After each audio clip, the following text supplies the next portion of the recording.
আজ এই রাজ্য কোনো কাঁপছে, আজ দেশ পর্যন্ত কাঁপছে ওনার সাহসে, ওনার লড়াইয়ে।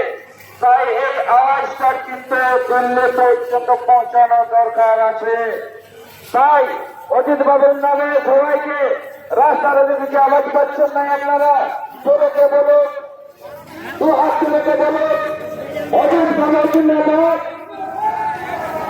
অজিত বাবুর জিন্দাবাদ, অজিত বাবুর জিন্দাবাদ।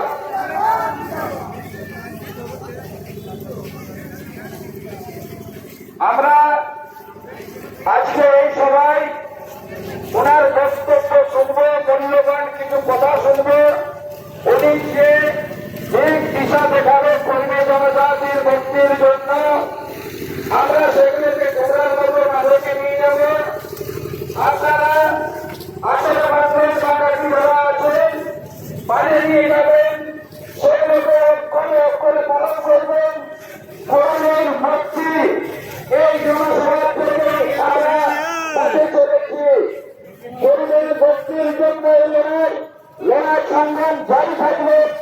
কারণ যত প্রশাসনে আমাদেরকে ধামাচ্ছে, আমাদেরকে এরেস্ট করে জেলে ভরে, সরকারের এত বড় জেল নাই এক কর্মী জনজাতির মানুষকে জেলে ভেবে রাখার মতো।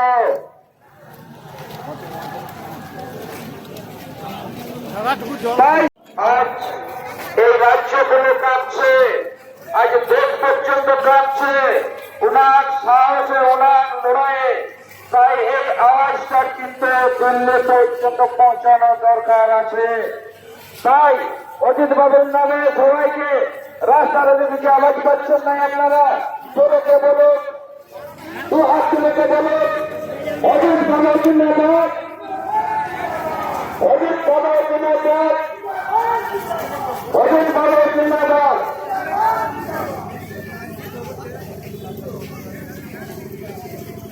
আমরা আজকে এই সবাই ওনার বক্তব্য শুনবো, মূল্যবান কিছু কথা শুনবো।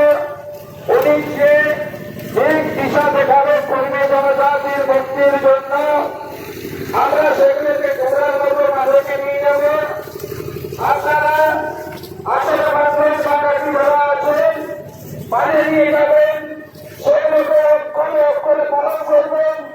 কর্মীর মুক্তি এই জনসভা থেকে আমরা কাছে চলেছি। কর্মীর মুক্তির জন্য লড়াই সংগ্রাম জারি থাকবে।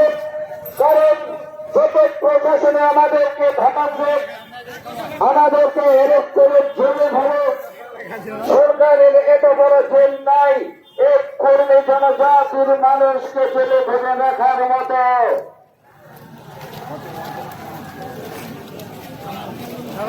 তাই